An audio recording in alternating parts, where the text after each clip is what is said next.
जी, मैंने भी उस पोस्ट को पढ़ा है जिसमें उन्होंने कहा है कि 2017 में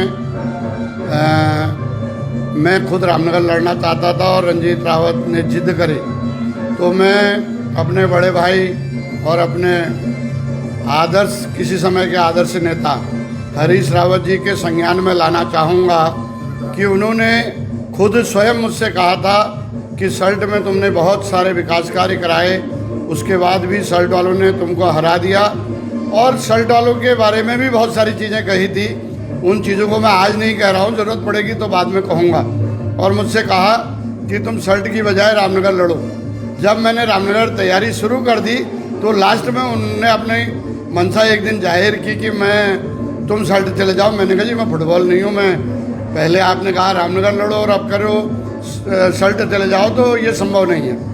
ये मैंने ज़रूर कहा और मैं हमेशा अपनी बात पर टिकता हूँ, जो कहता हूँ उसको करता हूँ। मुझसे एक ही गलती हुई है कि इस बार मैं अपने कुछ साथियों के समझाने की वजह से पार्टी का वास्ता दे करके उन्होंने मुझे जो है सल्ट जाने के लिए सहमत कर दिया। वो मेरी राजनीतिक भूल थी बड़ी इस बीच।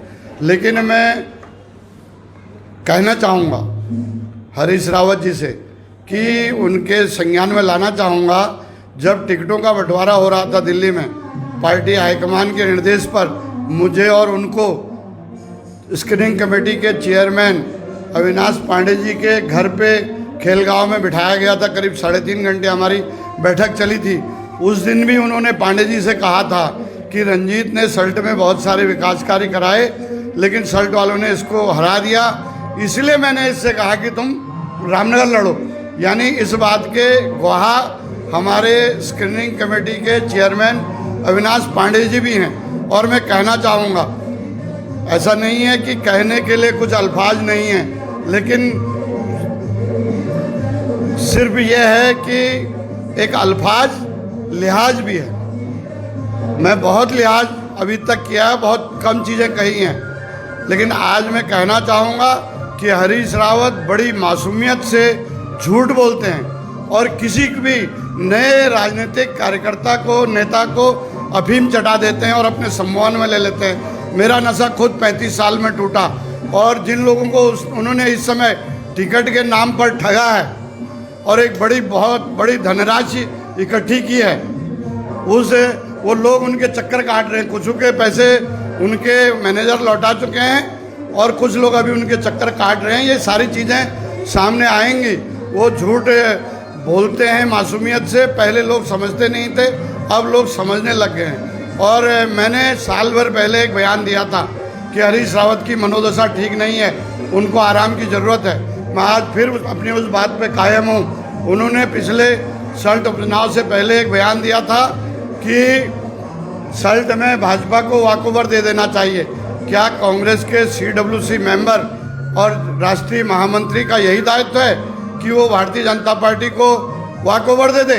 उसके बाद जहां हमारे नेता राहुल गांधी दिन रात हर जगह पे कह रहे थे कि चौकीदार चोर है, उसके बाद हरीश रावत जी का बयान आता है कि मोदी तुझसे बैर नहीं, भाजपा तेरी खैर नहीं। सारा वोट मोदी के नाम पे पड़ रहा है। मोदी से ही हम नहीं लड़ेंगे तो हम किस बात के कांग्रेसी हैं? इस पर हमको आत्ममंथन करने की ज़रूरत है।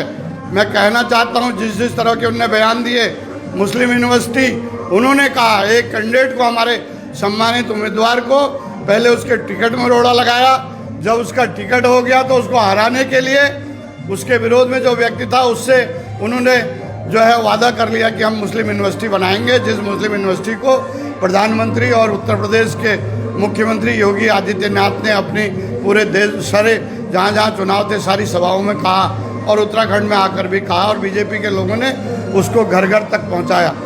तो ये इस तरह के बयान क्या कोई जिम्मेदार आदमी देता है? और इस तरह के निर्णय, और जो कह रहे हैं हम साथ मिल करके लड़ते, तो क्यों नहीं लड़े भाई? एक शेर याद आ रहा है मुझे राहत इंदौरी साहब का, लगे कि आग तो आएंगे कहीं मकान जद में, कोई अकेले मेरा मकान थोड़ी यहाँ है करके। तो उन्होंने आग लगाई तो उनका खुद का मकान भी जद में आ गया।